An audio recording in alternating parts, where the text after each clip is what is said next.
Welcome everyone to this webinar, which is the 7th in the Breadfruit People webinar series about flour production.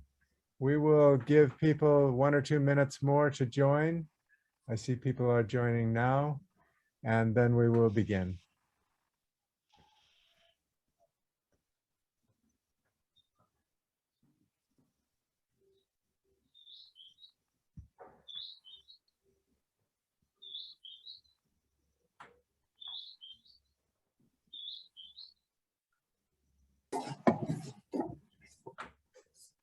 As you join in, feel free to say hello in the chat box. And if you have questions already, feel free to put those into the Q&A, the question and answer box.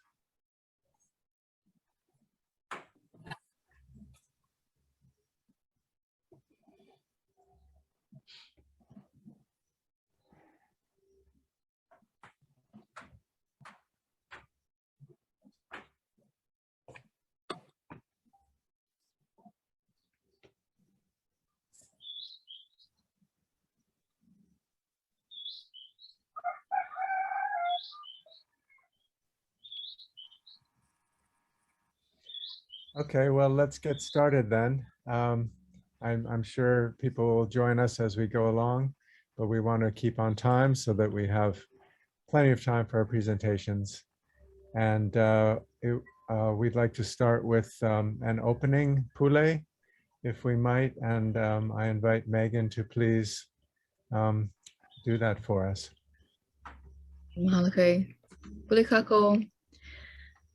Mahalo for this gathering, mahalo for the hands and hearts that come into this work, mahalo for the communities that are nourished by breadfruit and how this food brings us all together. We ask that you bless our panelists and allow your words to come through so that they may touch our hearts and allow our processes and refinement, especially with flour, to allow this nourishment to come through and to always be there for our people. We are so grateful for this time together and all the blessings that you give us. Mahalo, mahalo, mahalo. Amama uano, lele akapule. Mahalo. Amen.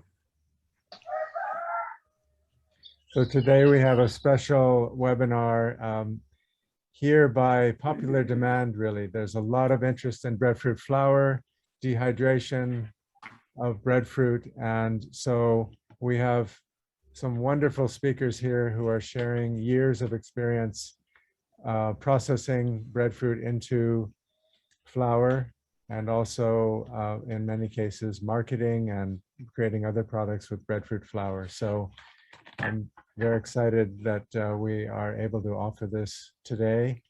And many thanks to our panelists who are scattered around the Pacific and in Jeff's case, the mainland. And for your sharing of your time. And also thank you to Breadfruit People for hosting this webinar series, which is such a gift to the world. I'll remind you that as we go along, please put your questions into the Q&A box at the bottom of your screen. And presenters will address those either in text in the box or verbally. We have time at the end, after all presentations are complete, for presenters to respond to the more general discussion questions verbally. And really, that's what a webinar is about, the live interaction with presenters. So we encourage you to ask as many questions as come to mind and put them in the Q&A box as they come to mind so you don't lose them along the way.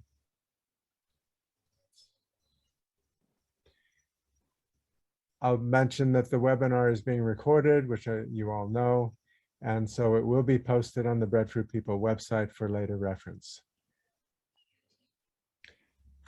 And finally, this activity is funded by the Farmers Organizations for Africa, Caribbean, and the Pacific program, and we're all very grateful to them for supporting this activity.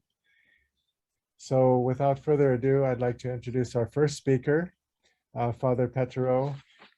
He is director of Tutu Rural Training Center in Taveuni, Fiji.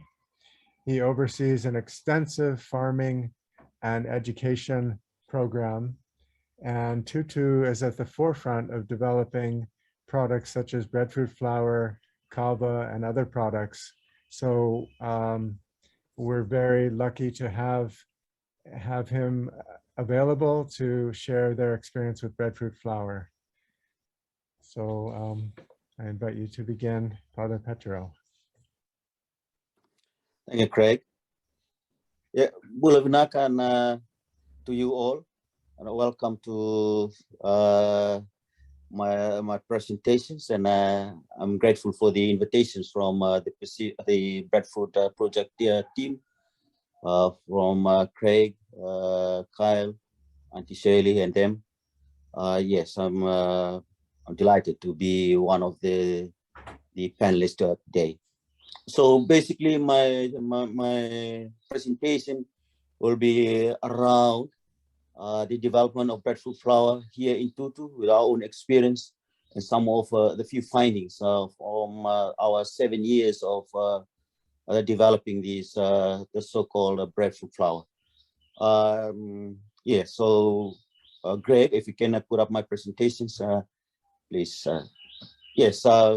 So the Tutu experience on breadfruit flour processing, this was developed through our network, and we managed to be part of the initial setup of the Pacific Breadfruit project, in which we were part of the group when it was initially set up, and from then on we were piloting the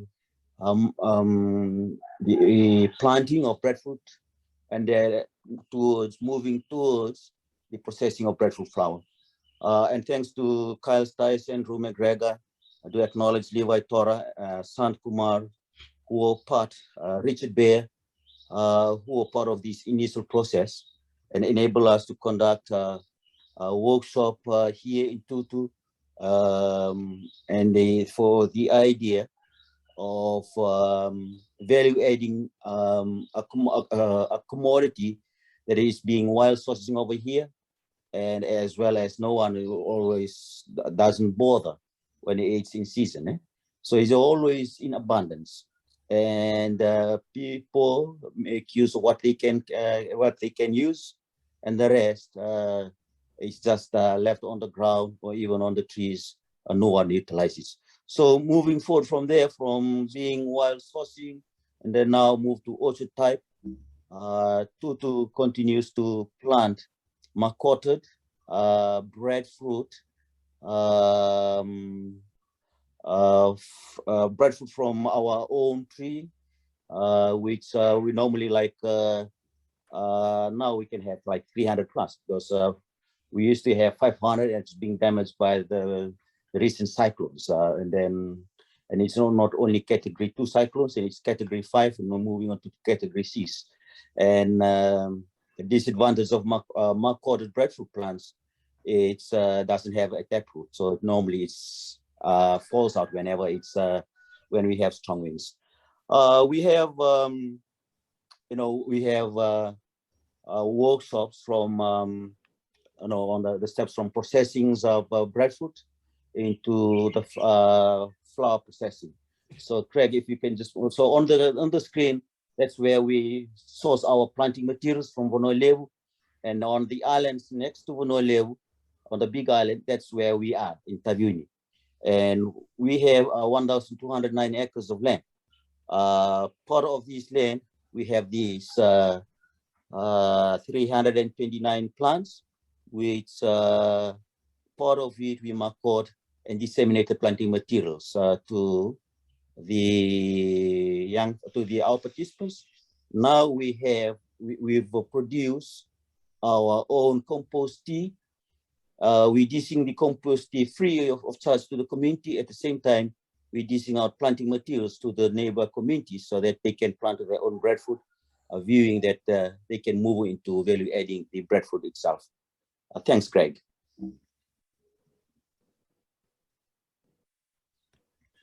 Yeah, so in breadfruit flowers, as I mentioned, it was done in a collaboration with the Pacific Breadfruit Project, Pacific Breadfruit Project with us here in Tutu. And mainly when the first initial years, we have the planting of the breadfruit orchard. That's where we're creating the Breadfruit Boulevard, as well as along the way up to the participants farm. On the sides roads, we have the mark-coated breadfruit. What's interesting over here on our finding, most of these mark-coated breadfruit on the second year, because it's a mark-coated breadfruit plant, on the second year it started to fruiting, but it's not only, it's not the big desired size, but a small size. And that's when we start off with the processing of the breadfruit.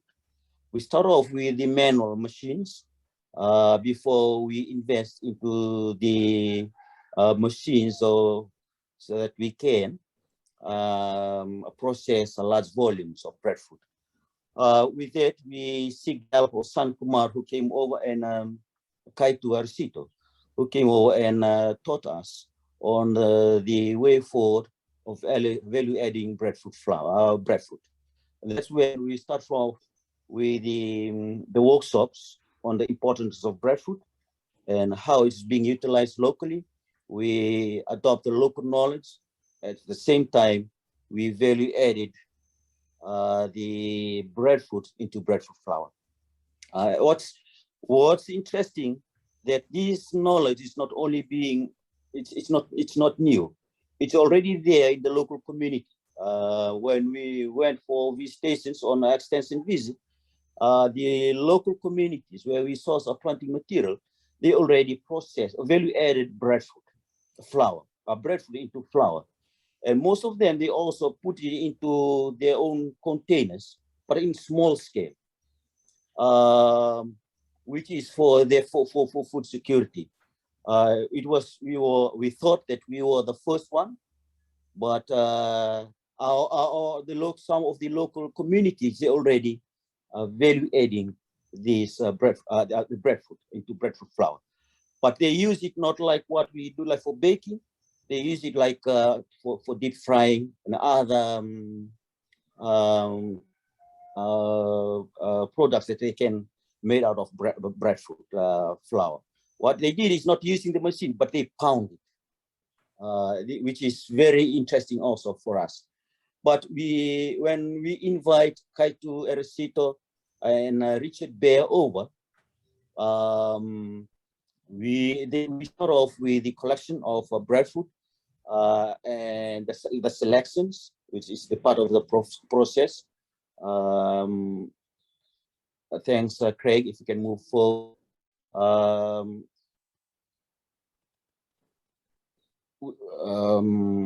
Move forward.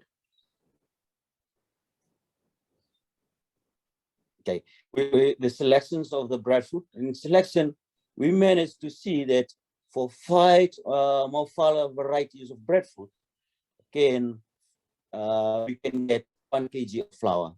When we initially set up, because of the second year, where the Maufala variety doesn't really got the size we want, we have to source 10 small varieties of flour, of breadfruit, so that we can get 1 kg of breadfruit flour. So size matters when processing breadfruit flour. With that, we need to, for the processing, we peel the skin of the breadfruit, and then we started to slice using the manual slice. And now we have the machines so that we can get a large volume of sliced breadfruit when we are trying to process the flour. And then we have the sun dry. We have drying. We tried the hot air drying. At the same time, we tried the sun drying. What we come out with, the sun drying is better than hot air drying. The reason is this, because the sliced breadfruit is whiter in texture than the hot air drying. And it's the breadfruit, the flour stays long also when it's being sun dried. With the further development, we continue on to try to do trials on these, the processing of breadfruit flour. But what's important for us, we don't need to process flour in large quantity. The reason is because flour, when it's being processed, it can stay long. So for us, what we did now is slice, dried, either sun-dried or hot air dried, and put it into containers, into big buckets, and store it. And then once we receive orders, or when we have the young farmers order come in, then we start to process the flour. But most of it, we dried the slice from material and store it in a safe place, or either pack it and store it in a dry place. From then we dried the sliced material, and then at the same time, when it's dried again, we put it onto our the flour machine, the milling machine, or into the handmade what you call the manual milling machines. We've got 2 milling machine, flour milling machine, which we've got being donated to us because of what we've been doing, which makes the works easier. But what from our discovery, it doesn't really stays long when it's in the packet. But we're still doing trial and try to gauge what are the other things needs to be added onto the flours to make it stay long, compared to the normal wheat flour. You can can leave it for a bit of while, then it can go bad. But it doesn't happen with well, from our own experience, doesn't happen with the breadfruit flour. Maybe it's because of the humid condition here, or we still we're still doing trial over here, but we are not really good perfecting the value adding the breadfruit. With when it's being grind or milling, we try to sieve it again to make it more flour texture. From there, we can do whatever in baking and other value-added materials out of the breadfruit flour. Thanks, great.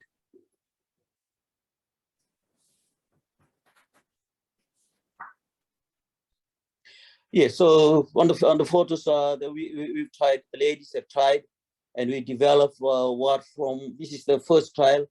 During the COVID this year, we managed to have flowers breadfruit symposium, where we came up with 21 varieties of commodities that we can made out of breadfruit flour.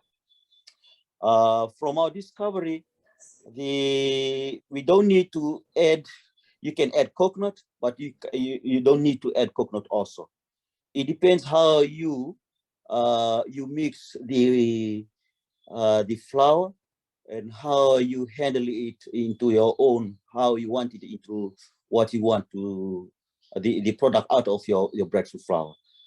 From that, we've seen from the surveys and of those who utilize the breadfruit flour, you don't need to add any materials onto the bread, but it depends on how you mix it, which is a plus for us, because we don't need to buy wheat flour from the market and mix it again with breadfruit flour when we make a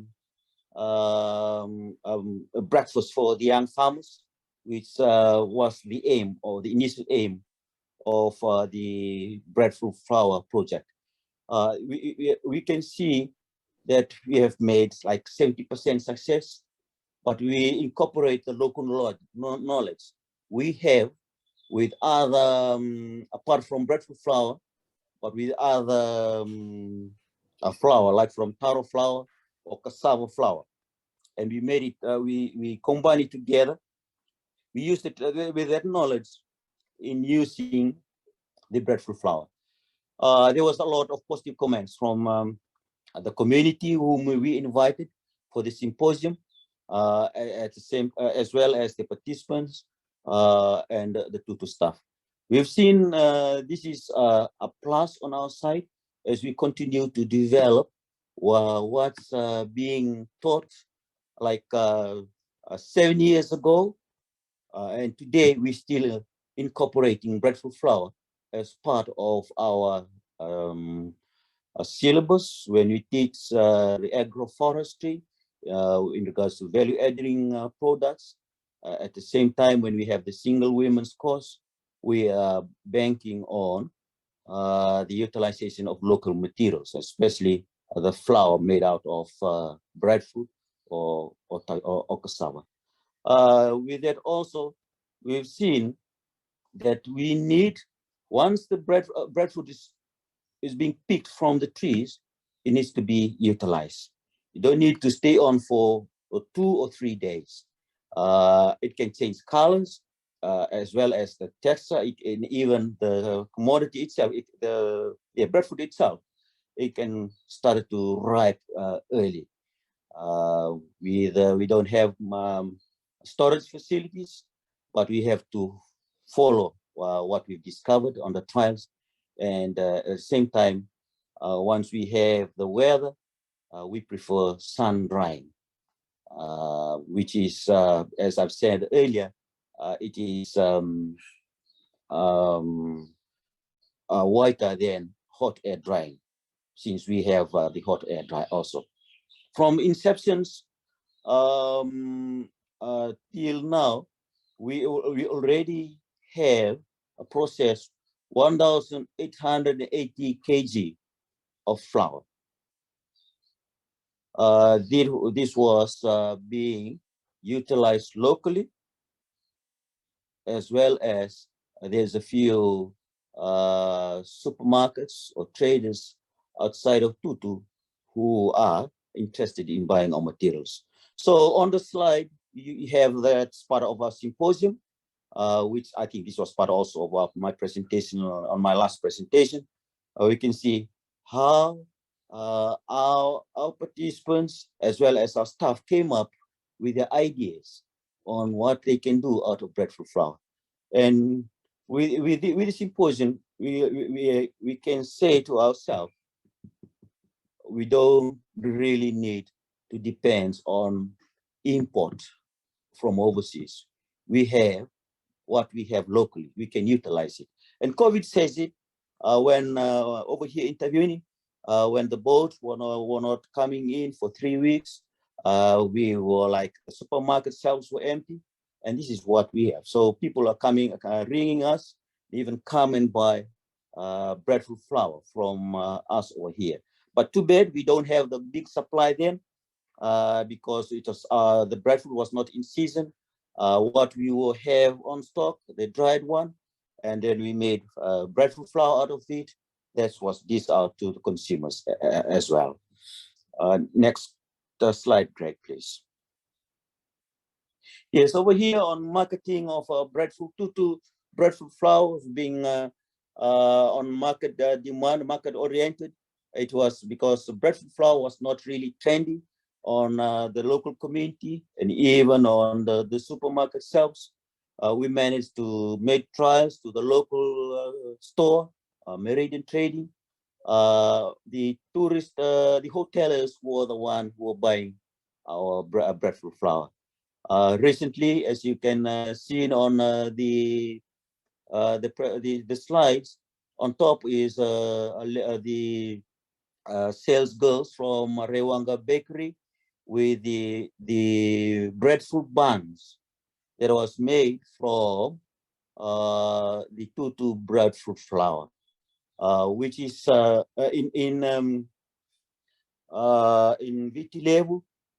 It was for commercial purpose, and there was people who are on they're concerned for their health reason, because it was being picked up from their doctors that they need to change their diets, and that was the main reason they move into gluten-free products, and breadfruit is one of them. The local family also for health reason. At the same time, on their small enterprises where they have to, bake on commodities out of breadfruit flour. And we can see that there's demand, but it's slowly attacking the local community. At the same time, it needs more promotions from the locals, or maybe the ministry on the value additions of breadfruit or flour from breadfruit. And at the same time, maybe it needs to be regulated. That it's one of the commodities made locally, because the slogan, the local, eat local, and this is one of the products that is being attracting young entrepreneur, at the same time local community, local families, the local bakeries on the additions of breadfruit flour. From from what we've seen, it's a menu substitute. Even in my community here, we are being using breadfruit flour most of the time, and we've seen that if we continue to dish out the planting material to the local community, one day it's gonna be the crop as a crop for the future, be seen as a crop for the future. So people are coming in wanting to buy and even try to even ask for a planting material. And this is what we've seen from our findings from our 7 years of doing breadfruit flour. Breadfruit flour can stay long in packet. We've been, because we don't have other fancy machines, but we just use the sealer to seal the flour that was in the packet. Breadfruit contains its breadfruit smells, even in baking. So for our case, we have to add cinnamon powder, so to get rid of the breadfruit smell, which is something that we've seen.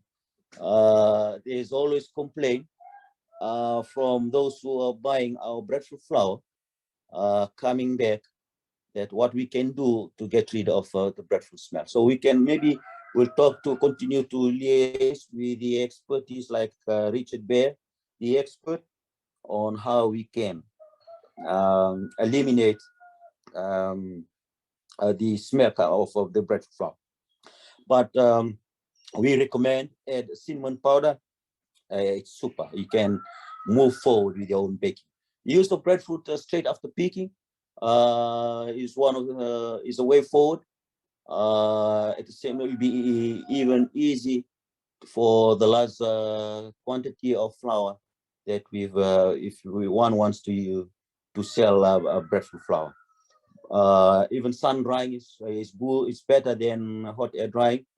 The breadfruit can be used alone to create dough for baking, which it takes us years. Then we come into that experience. So the smarter the one who is doing the mix, and it depends on himself or herself. For the sustainability of doing breadfruit flour, it goes back into the field. We prefer orchard planting, and we've seen that that works. Recently this year, we planted 176 mark-coated. That's excluding the one we've disseminated to the local community, and as well as ongoing community awareness that this is a new product. We need to push it to the local level, as at the same time move it into the commercial industries, where maybe the hotels are about to open now here in Fiji, maybe a food tasting, or even we can do another symposium and invite tourists to come over to for the food tasting. But we believe breadfruit flour is one of the commodities that need to be kept today. And from our 7 years of experience, it's never failed us, but we continue to learn new things out of it. For once again, that is my presentation today, and I'm delighted for all of you who are listening to this panel. And please ask more questions. I'm free to answer all your questions. Binaka Nawalipsaro. Binaka, Father Petero, that was a wonderful presentation, and thank you for sharing 7 years of experience with all of us. It's hard to imagine what went into that, so thank you. Okay. Thank you, Craig. Let's move on now to Kuinimeri Finau, who is the current manager for the Food Science and Technology Division within the Scientific Research Organization of Samoa. She is one of the founding scientists of SROS, and she works on food research and product development, including breadfruit and other flours and many other products. And included in her work is product development, nutrition, quality assessment, and project management. So we're very fortunate to have Queenie here, and she will share her screen.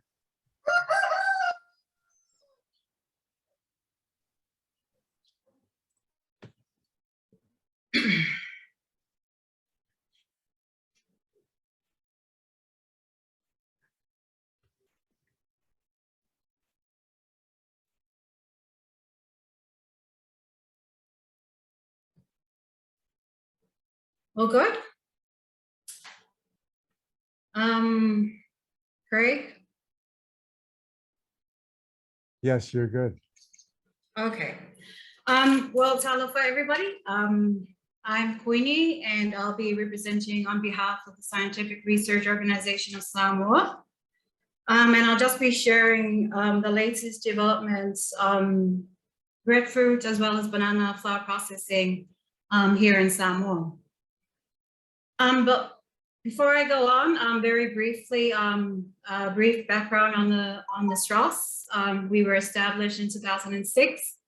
We are a public beneficiary body, so we're mostly funded by government. And our main goal is to contribute to the national economy and community livelihoods through research and development, and through adding value to our local producers. We have 6 technical divisions. So we have the food science and technology. We have the plant and post-harvest technologies. We have the environment and renewable energy. We have our accredited technical services division. We have our agriculture research division, which is fairly new. And we also have the commercial arm of SROS, which is the Nafanua Pure Products Company. And that will be the focus of today's presentation, as that is the arm of SROS, which is now taking the flour developments forward. And that's just a screenshot of the products that the company is currently focusing on, which is our taro whiskey, our hand sanitizers, and of course our breadfruit flour. So the initial work that we did kind of completed in 2010, and I'm talking about the technical research for the process and the final product. And then from then onwards, we were just focusing on promotional activities. So we were sending samples out to the local markets, to the bakeries. We were sending samples to New Zealand, China, and Japan. And we also conducted a market study in New Zealand funded by FAO. And from that small market study we did, we found that perhaps the target market should be the manufacturers or producers of gluten-free products, as opposed to targeting the retail markets. The reason behind that is because it's a lot more expensive to target the retail markets, and there's also a lot more alternative products of gluten-free flour out there in the market. So from all these promotional activities that we were carrying out throughout the years, we got feedback, we improved on the product, and then we got orders started coming in. We had requests coming in from New Zealand, China, and Japan for the products. But what we found was that we could not cater because of the equipment that we had. The capacity was too small. It was also from this initial work that we found that the major production costs were the drying part, as well as the cost of the fruits.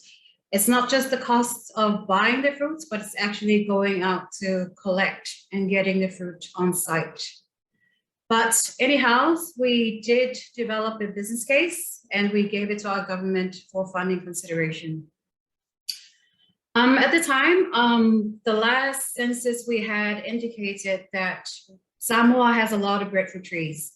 The census, the 2015 agricultural survey indicated that 74% of households had the Puo variety as a permanent crop, as opposed to Mafala, which 65% of the household had Mafala variety as a permanent crop, and 52% of the households had every other variety as a permanent crop. So that indicated that there was a lot of breadfruits here on Hooulu, the main island, as well as Savaii, the bigger island.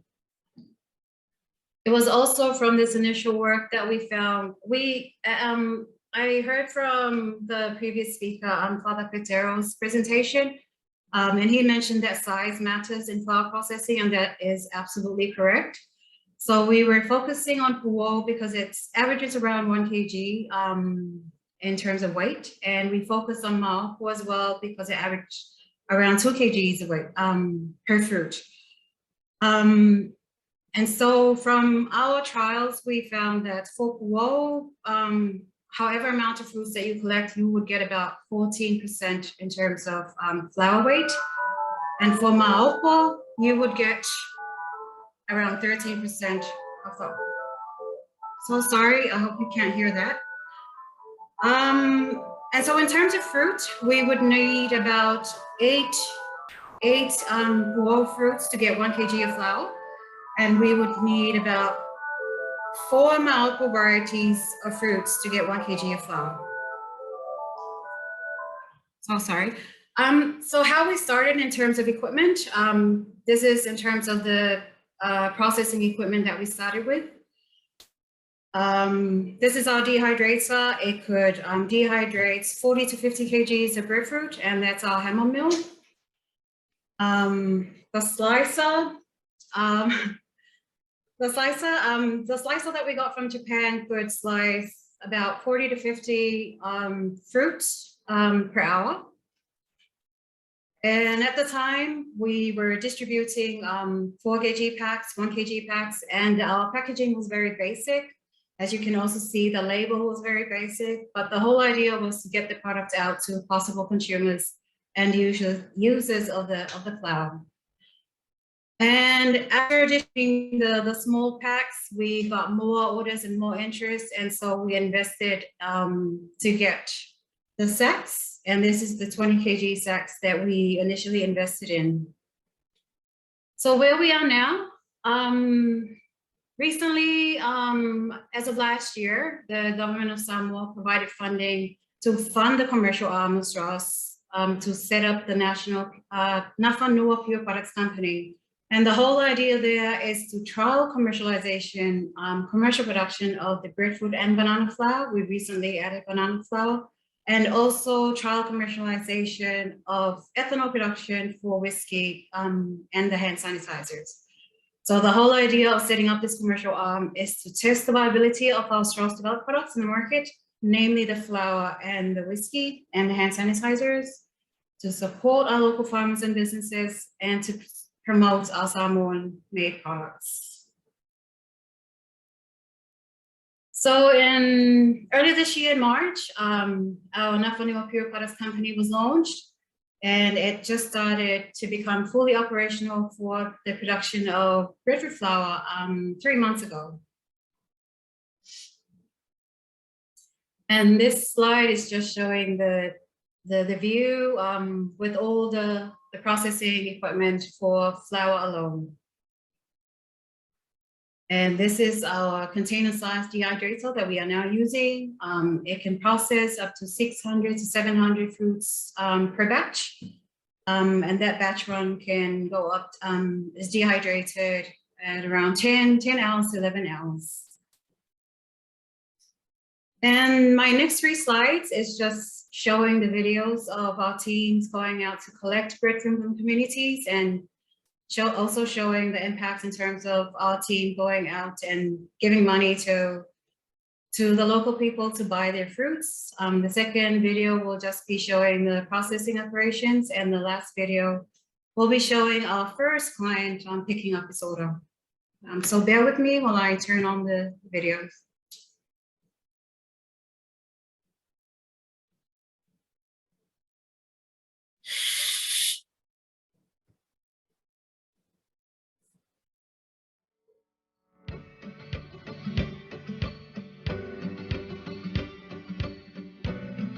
In this video, we had to go to the bigger island in Hawaii to collect, because what we found is there was no breadfruit here in Hooulu on the main island, but there was a lot of breadfruits on the bigger island.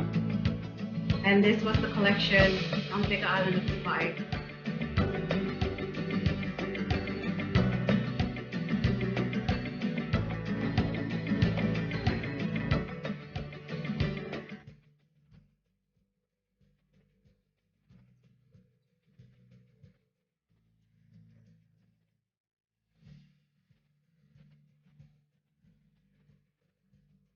And that's just showing our team giving money to our people to buy their breadfruit. And that's just another very thankful man for us collecting and buying his breadfruit.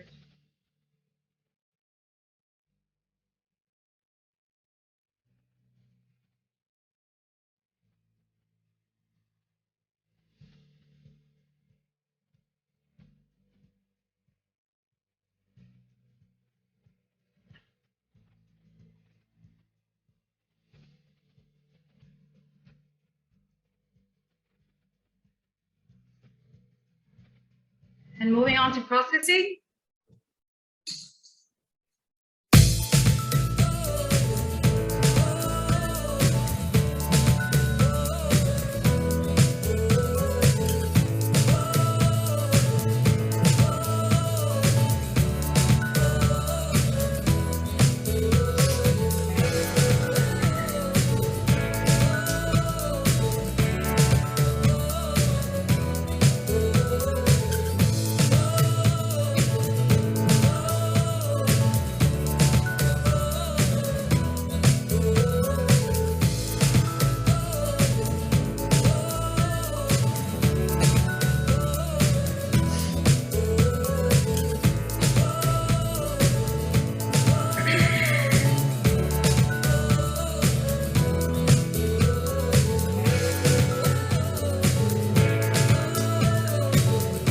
And moving on to our first clients receiving their order.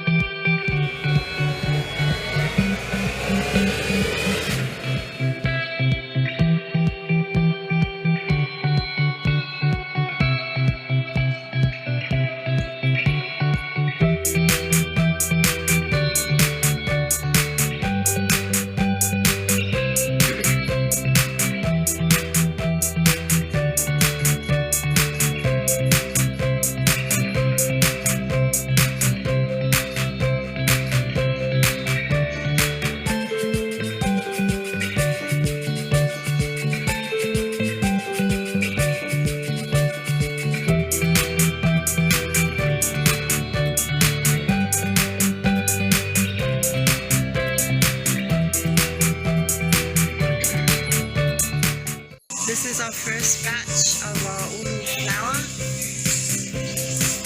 Head of operations, Notice.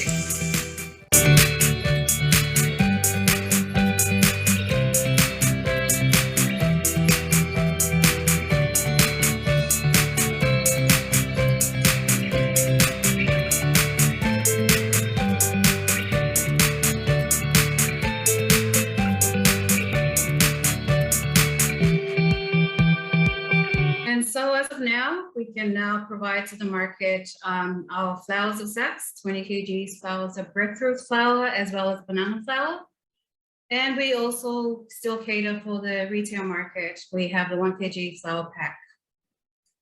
And before I finish, I would just like to say that in 2016, we also released a report on developing the process for 3 frozen products, Breadfruit products, and I think the private sector has now taken that on board. The frozen slices, the frozen fries, and the baked products. This year, we also recently completed a study on the functional properties of our breadfruit, banana, and cassava flour produced in Samoa. And our post-harvest team, led by Associate Professor Masusui, also has a few papers on the post-harvest research that they do on breadfruit. So the desired outcome of all that we have done is that we want to revitalize the breadfruit export from Samoa. We want to provide income-generating opportunities for our locals. And of course, we need to create a sustainable supply of breadfruits to ensure that we have our people have access to good nutrition and have food security. And of course, it also, because it's a tree, breadfruit is a tree, it helps with combating climate change. And of course, we want to provide our locals with healthier, locally produced alternatives. And that's it from the SROS, Not for New Pure Products Company, and we wish you a Merry Christmas and a Happy New Year. Thank you.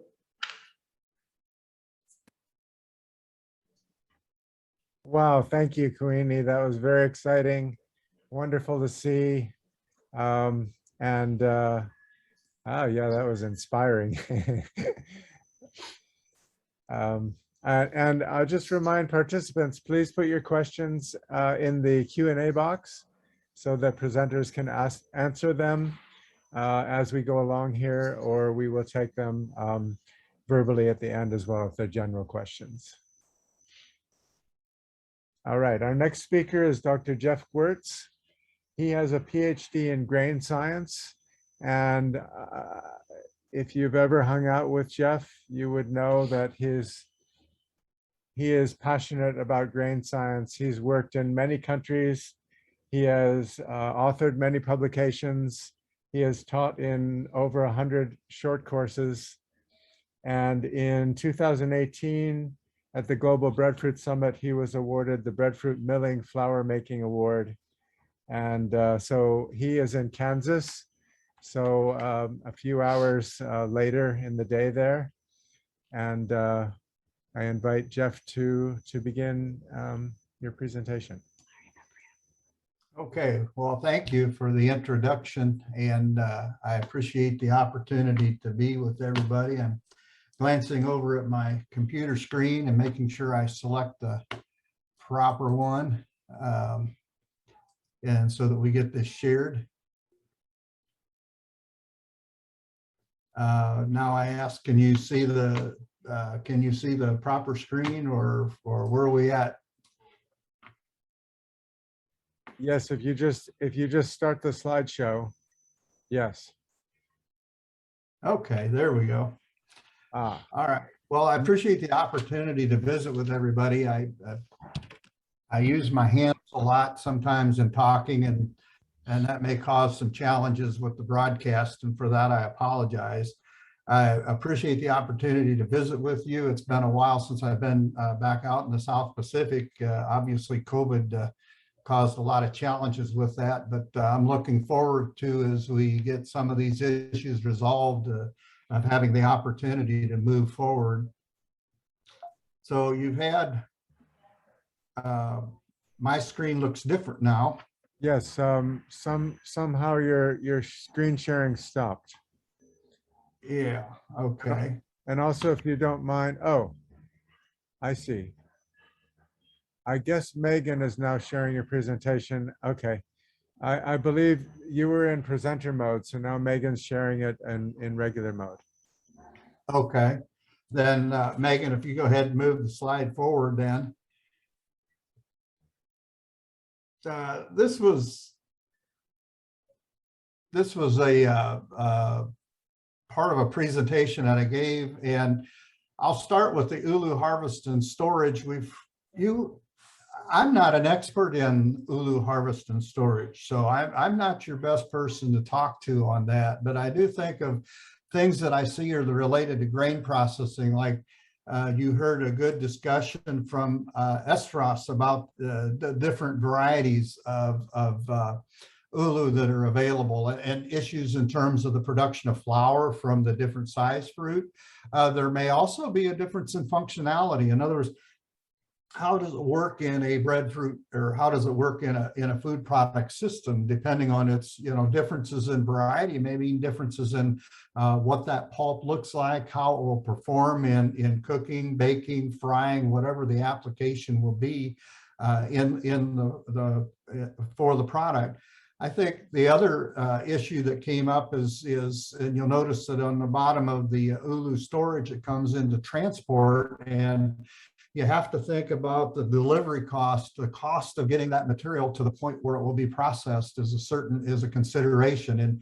And grain, it's well known, for example, if we want to buy wheat in Kansas City and we buy very close to Kansas City, we can pay more money for that particular wheat. But if we buy that wheat, say from the next state over, it's a Colorado, or it's at the Colorado border with Kansas, the price to that producer of that wheat out there will be a little bit lower, because in order for me to get that material into my mill to process, I have to spend some money in the transportation. So there's this concept in grain marketing. People talk about what the basis is and what that pricing structure is from wheat. Sometimes depends on where you are relative to where the product will be used or processed, I should say.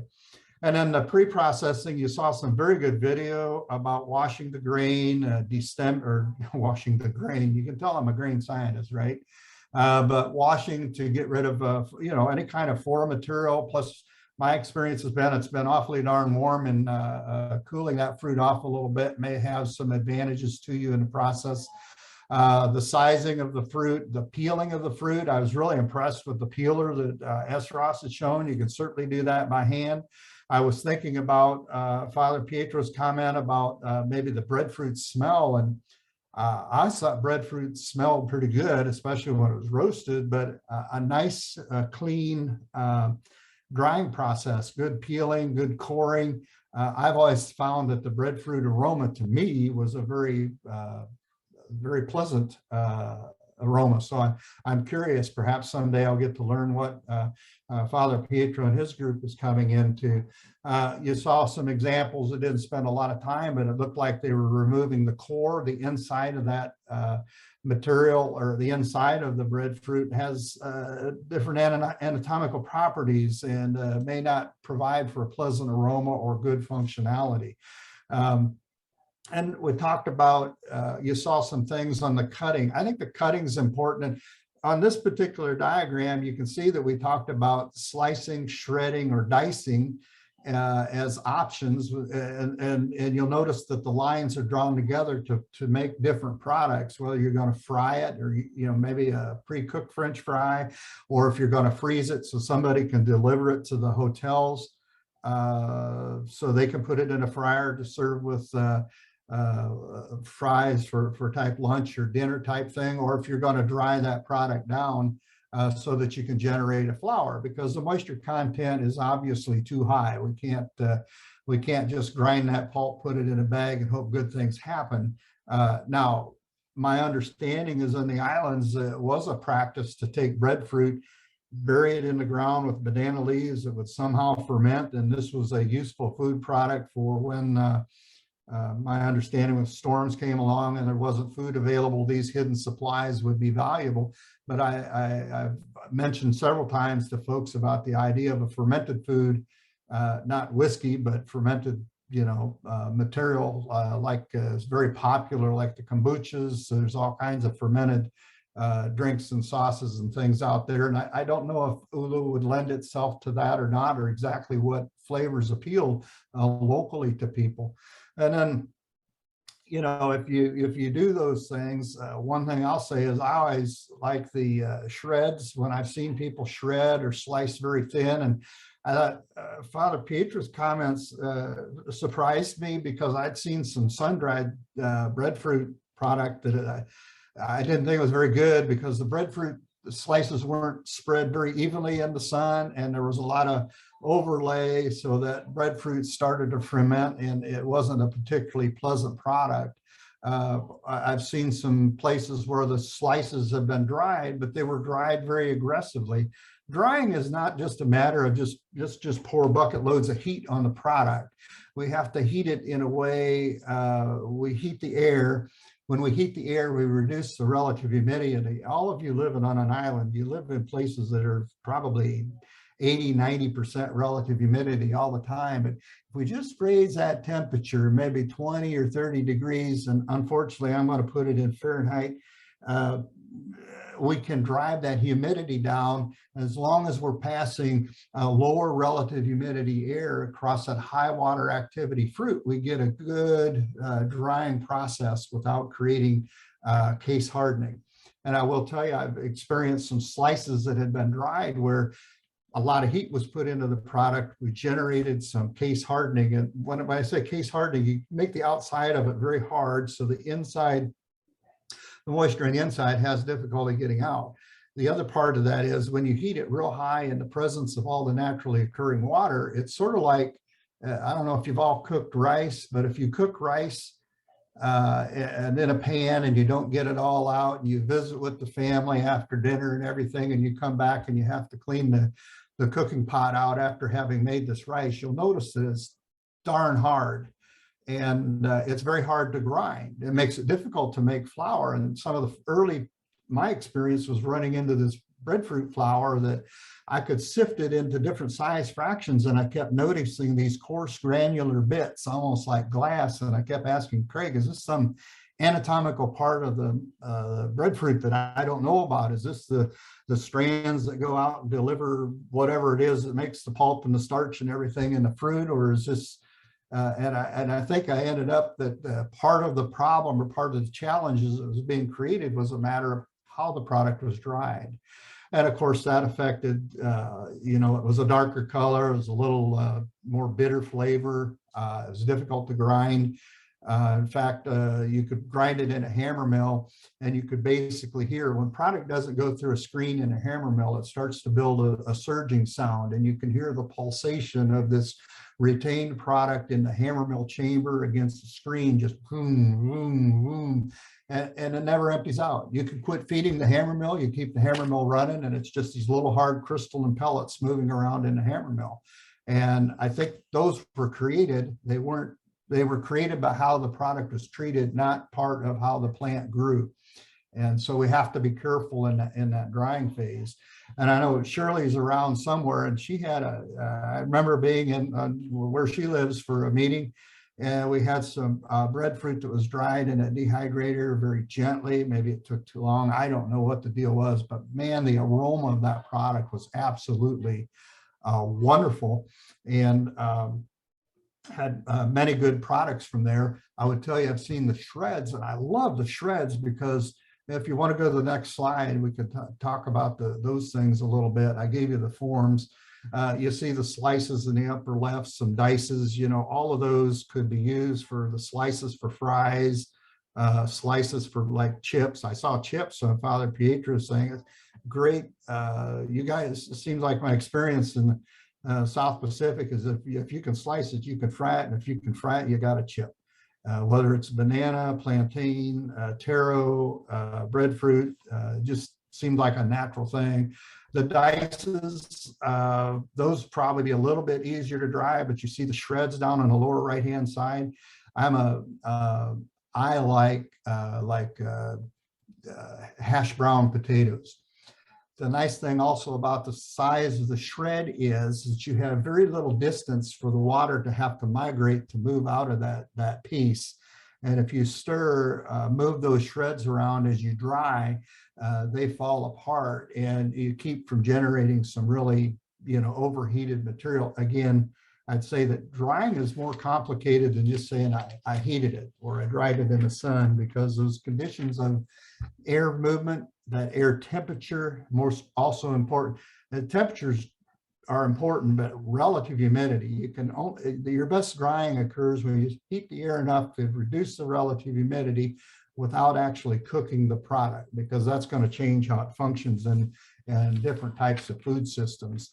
And obviously, as already mentioned, changed a little bit on how that product would grind. So particle, you know, as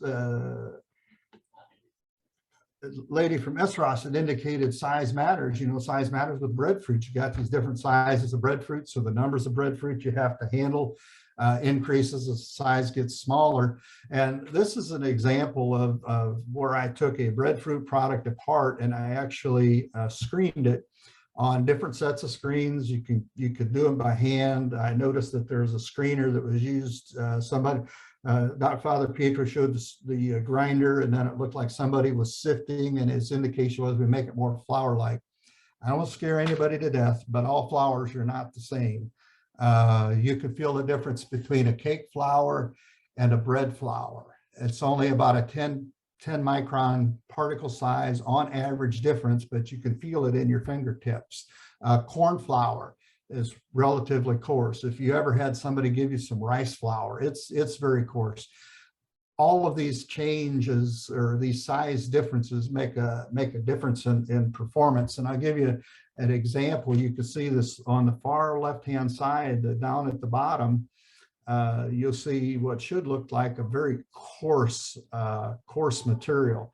And that material actually was I think created in the drying process because it was some of that material that I said may have been case hardened and was difficult to grind and causing a lot of problems. Now you saw a hammer mill in use. SROS had the hammer mill. That's fine. It gives you a certain particle size distribution. You saw a single sifter from Dr. Petero or from Father Petero, and that gave you, you know, by having that one screen in there, you sort of developed, okay, we're getting rid of the coarse stuff. This fine stuff is going to be smaller than whatever size. But those different size fractions can be important. And you can think about like breading, breading on a deep fried tuna or something like that, fish and chips, if you will. A little bit coarser breading may be appropriate. Particle size, a little bit larger particle size if you're making a breading for a coating for a fried food product like a fish or a tuna or whatever that might be, or maybe a dusting on a fry to get that little bit of crispiness introduced on that fry without doing a whole lot of other things. And of course, if you want to put breadfruit flour, say in a batter or create a smoothie of some sort, you know, you all have lots of good fruits and things in the South Pacific. Making a smoothie seems like it'd make a lot of sense, but a little bit of breadfruit flour with the right granulation. So you don't want to feel this sand on your tongue. You want to feel it sort of slip in. And so proper sizing of a product. And of course you saw a hand grinder. That's an attrition mill that had a stationary plate and a plate that moved. You can certainly motorize that. And I think, Shirley, if I'm not mistaken, at your place, when we stopped by to visit, you had a very similar hand grinder, but you can put motors on them. Or I think in the Caribbean, somebody had was doing some research on it. Somebody had one attached to basically a pedal system. So there are flour standards. You know, you got to think of what they are for trade. You know, what should it look like? You talked about the difference between a commercial product and a retail product. If you look at a lot of retail specs, they're pretty broad. You may find out that for commercial specifications, they have to be pretty tight because you get somebody that's, you know, if you're making it by hand, you can make an adjustment whether that bread flour absorbs more or less water, and that's pretty easy to do. If you have a computerized system, you're going to have to do something to make that bread flour extremely uniform so it functions the same way in and out when you enter into that commercial market. So we could go to the next slide. Standard for edible breadfruit flour. These are some things, just some ideas. Every company, if you get into commercial business and you approach 10 different companies, there'll be at least 20 different ways to write a specification. And but these are things that'll typically show up. The scope, description. Description may actually specify a variety, and then essential composition, quality factors. Some of those are going to be very general, you know, like fresh breadfruit aroma. Oh, well, what's, you know, Father Pietro's got maybe a different idea than I do. What's a fresh breadfruit aroma? He clearly knows what one is bad because you got to put cinnamon in to cover it up. We also talk about contaminants. We talk about hygiene in the plant. SROS had a lot of work they had to do for the packaging and labeling. They were moving product. My guess is some international customers. So there may be a difference as you change from the size of your plant, if you will, or if it's a cottage industry, or if it's a commercial industry. Obviously hygiene's important in either case. You don't want to kill your neighbors with a commercial or with a cottage industry facility, because when you kill the neighbors, they don't come back and buy your product anymore, and the rumor spreads pretty fast. So you want to be very careful about those things. So we go to the next slides. These were just some references. I got them very close together.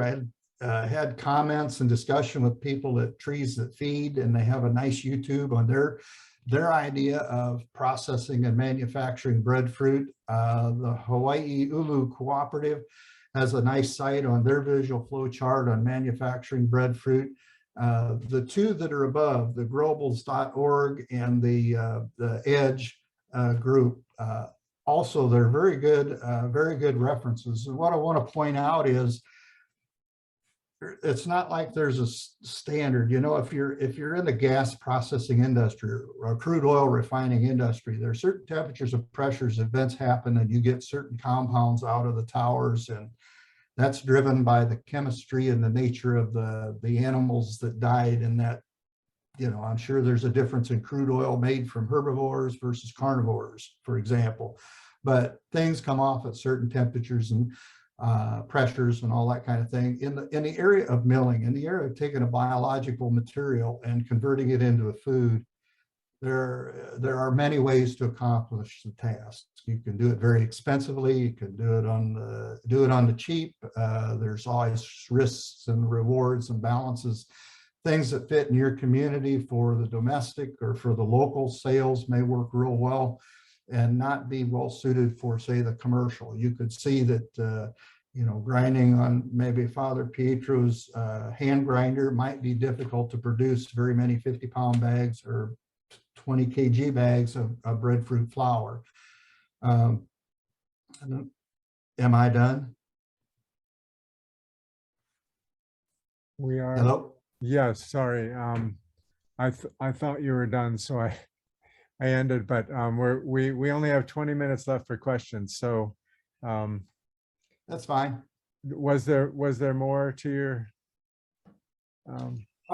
There was, but I would just say this. I'd say, as I recall, the slides were basically going to tell you some differences about local production versus commercial production, and then basically the gory details that go on with the commercial production, the guidelines, and Australia has guidelines, Fiji has guidelines, Japan. Everybody has guidelines about how we clean and protect, and they're all very, very similar. They're not really truly different from one another in a large sense. So once you know one, you can probably meet everybody else's standards. But that's the purpose of those slides, was to talk about going to that. If you're thinking about going to the next level, like SROS is doing, there are things that they have had to pay attention to. You can tell by the construction of the facility and the things that people are doing that they're sensitive to those needs. So it's not necessary for me to go over that, and you can read that on your own. So happy to yield the remainder of my overrun time to you for whatever questions might be. Okay, we do have a number of questions in the Q&A section. Some of them are specific, and I invite presenters to respond to some of those that are directed to them specifically. And we also have a comment here by Richard Bayer. Originally we thought we might have Richard on our panel, and then we had so many presenters, but Richard is adding a comment about the shelf life of the dried product And I wonder if maybe we can address that a little bit in terms of shelf life. Richard's talking about packaging, the characteristics of the packaging and the moisture content of the flour. Would anybody like to address that? Perhaps. Yeah. I'd be happy to, since it was related to the wheat flour, and I've always heard some things, well, the moisture's got to be below 10%. Well, I don't know it has to be that low. It depends on the water activity. But I would say, like in the case of wheat flour, and you guys may see different wheat flour packages delivered to you in the South Pacific than what we do in the mainland. But I think most of the time I've seen just a single wall paper bag for the storage of wheat flour. That offers enough protection so that we don't have insects coming in. You know, hopefully we don't have anything coming out of the flour. So the moisture content is important. If we put that flour in the bag at 18% moisture, it's going to go bad. If we put the flour in drier, it's no problem. It's not going to go bad. It'll last quite a long time. If you store it right beside the dog food and it picks up the aroma of dog food, or if it picks up the aroma of bleach or dishwater detergent, that's not to be unanticipated, because a single wall paper is not an aroma barrier. It's not an odor barrier. It's not really a moisture barrier. So if you have places that are extremely high in moisture, you can slowly absorb moisture into the product, but the water activity is so low, we usually don't get. We can put flour in a home for a year or two and it's not a problem. But again, when you folks are moving product through the distribution system like you have, maybe you don't have very well controlled warehousing, or there may be some situations where you're exposing it to warm and cool and you get condensation and you have a big problem. The downside of drying the stuff just as dry as you can possibly make it is you're losing yield. If you're going to take the requirements of number of breadfruit up quite a bit to make a kg of breadfruit flour, if you want to dry it down to 5 or 10. In addition, the desorption isotherm says you're going to have to put in a lot of energy to dry it down to 10. And the reality is, if you dry it down to about 12 and then you grind it, when you grind, you're going to generate some moisture loss in the system. So you'll be at about 12% or lower. Flour is typically handled at 14%. Specifications will put it there, and it'll put it there for flour going into a package. I noticed oftentimes people put the breadfruit flour in poly bags, and you know that there's nothing wrong with that. But boy, if you ever put it in a poly bag, make sure it's cooled off from the grinding process. If you put hot flour in a poly bag and then take it into somebody's house where they have an air conditioner running and it drops by 20 or 30 degrees, you may get condensation inside that bag, and that will develop nasty flavors and aromas that you don't want to deal with. There used to be in the old days, there used to be something called a hopper boy that actually cooled down the flour after the grinding process before it was packaged or sieved, because hot flour doesn't perform very well. Thank you very much, Jeff. I wondered, Queenie, you talked about your investment in packaging. Would you like to talk about packaging? You're welcome to do so. There's also another question here about your facility, if you could respond to that.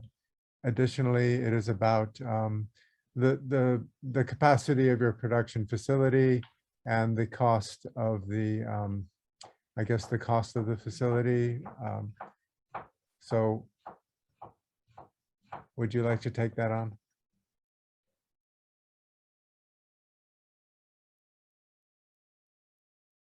Okay, maybe not, maybe later. Let's see here.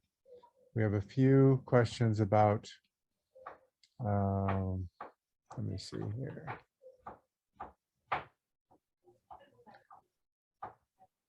We had a question about breadfruit varieties that were favored for flour processing.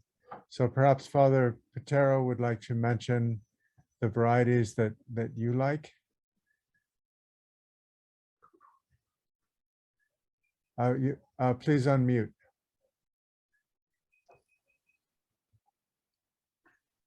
Okay. For our varieties we are mainly using the Mafala varieties, but we have 18 varieties here. Yes, and like the native one, the Mbalikanandina, we have Congo, Virosola, Utundina, Kasambala, Utundina, Kasaleka. So those 18 varieties, but we haven't tried all those. We are only focusing on Mafala variety or the Mbalekana here in Fiji because of the tasty as well as being commonly used for families, because not only for flour but for other it can be used also as a staple food or other staple food. So that was really the what we've discovered. But in like interestingly, like in during the Breadfruit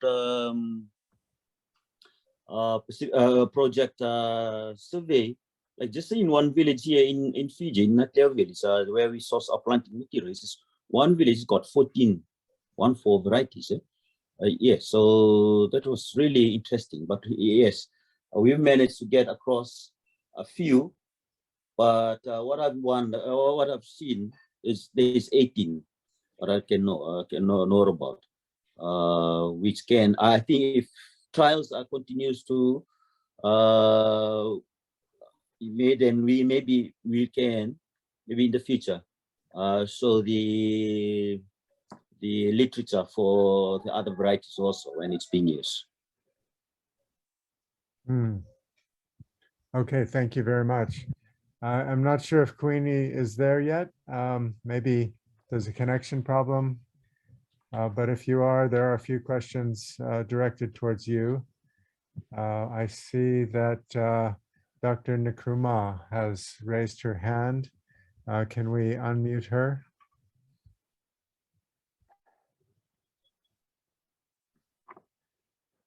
Here we go. Hello, everyone. Good evening. Happy to be here again. I just have a quick question. And I wanted to ask Father Petero, when the Mafala is used for processing as flour, is it used whole or is it peeled and cored? I am asking that because I have come across situations in the Caribbean in which, on account of the small size of the fruit and the low flour yield, if one were to peel and core, processors, some of them actually process the entire fruit. All right. But what we have also seen is that we have differences in the flour quality, even the taste. So I would like to find out whether when you use the Mafala, whether it is used as a whole fruit. Thank you. Thank you for your questions. For us, from our own experience, we peel and then it's what you call this slice.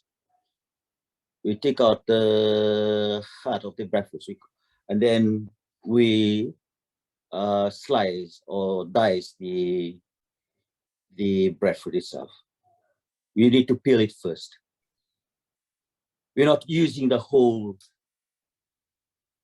breadfruit itself. Does that answer your question? Can we, okay. Can you unmute Dr. Nkrumah? Yes, it does. Thank you. Because I wonder to what extent that could also contribute to the flavor, that unpleasant flavor that you mentioned.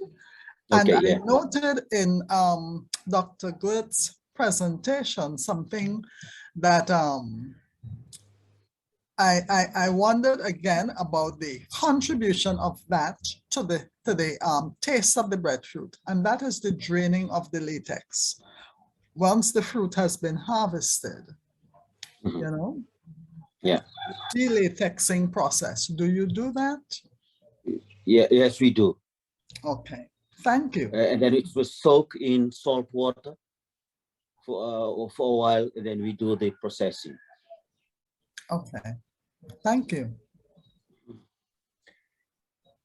Thank you, Father Petero. So there is a question from Richard Bayer, another question about assessment of how starchy or perhaps sugary the fruits might be before they are used in your milling process.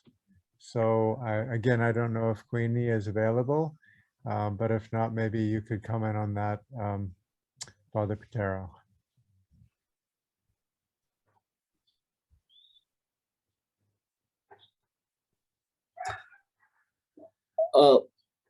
For us, that's why we soak it in waters to avoid the starchy and the sticky, as well as to add on salt, just to avoid all those before processing. Maybe lessen. I see. Okay, thank you for that. Mm. How about a question about, there's also a question about seeded varieties and if they present any problem in the breadfruit flour processing. So again, maybe if Queenie isn't available, Father Petero could talk on that, or maybe even Jeff.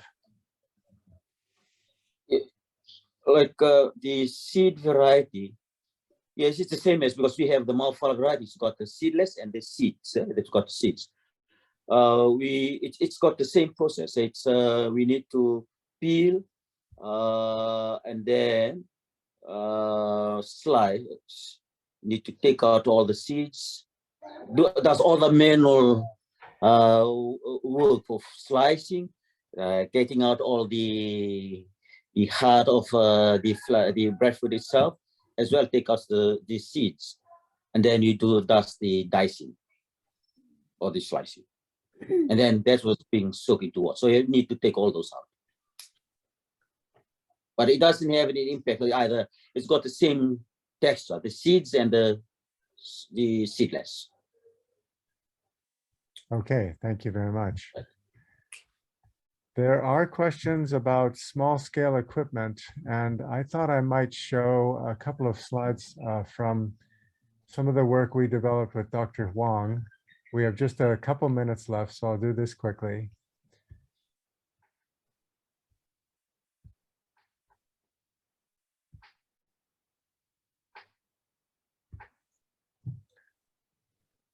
So Dr. Huang worked with Pacific Regional Breadfruit Initiative for many years. He's a food science genius. And so we developed several processes together with him. Unfortunately, he passed away a few years ago. I'm going to skip some of these slides. One of the problems with solar dehydration that I'm sure Father Petero has been very well aware of is slow drying and the resulting in poor quality. So we developed this small processing setup, which Kalani Souza and I, and in fact, Kaitu Aracito was with us. You can see him in the background here. We went to several islands in the North Pacific and did workshops on processing. So you can see here, it's a very small setup. We had a dehydrator, just this is an Excelsior dehydrator, but any dehydrator of this style would work. We had a Wonder Mill, an electric mill, which is in the back here, and we also had a food processor. So our process involved just shredding the breadfruit into fine shreds and drying it as quickly as possible. So this setup costs less than $500, and it works extremely well on a small scale, family scale. And the last thing I wanted to show you is Dr. Huang's flow chart for breadfruit flour processing. You can screenshot this or look at the video later, but essentially these are the steps that we used: cleaning, peeling and cleaning, drying, grinding, and then he went on to develop protocols for various products. So I'm just going to end it there. That was very quick, but I wanted to share that. That was a lot of work by Dr. Wong.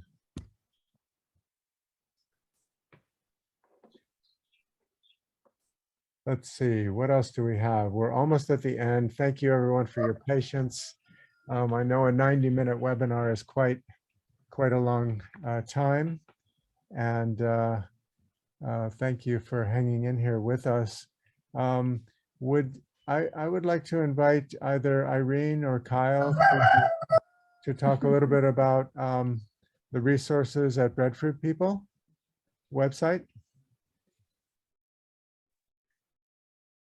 Yeah, okay, thank you. Thank you so much, Father Petero and Queenie and Jeff and Craig and Megan for another great webinar. And I'm always just amazed at kind of the diversity of our network, you know, where you can have cottage industry processing, then you can have, you know, the wonderful scale that we saw SROS has gotten to. And then, of course, the technologies and the research from Jeff and Kansas University. And I think it's that diversity that makes this network so unique. And I just want to invite everyone to join in. And you can do that by going to the website. You can subscribe to the e-bulletins. You can join us on Facebook. You can contribute some technical resources and continue to subscribe the various activities. As Craig mentioned, we just finished a series of workshops, and we've got a lot of other exciting things happening. And I just really see the strength of this network is going to be in its diversity. And so it's just exciting to see just kind of the width and the breadth. And we do have a lot of resources on the website that were all donated or contributed out of goodwill, and this idea of wanting to share amongst each other. And that really is what the Breadfruit People is all about. So I just want to say thank you guys so much. And every time I join in, I'm just so encouraged about what's happening. And I think that one of the strengths of Breadfruit People is that we can share what's happening, because everybody's doing it sometimes in their small island or in maybe their research or their commercial silo. And this is an opportunity to bring it all together. So thank you very much. Thank you so much, Kyle. So thank you to our presenters, Father Petero, Queenie, and Jeff, so much for sharing. We will pass on to Queenie the questions that were directed towards her. Apparently she had technical problems. And so we will hopefully be able to get those answered for you. And we look forward to seeing you in our next webinar in 2 weeks. So thank you, everyone. And thank you to Megan and Irene for doing everything it took to organize this and make it flow smoothly. So thank you so much. Okay.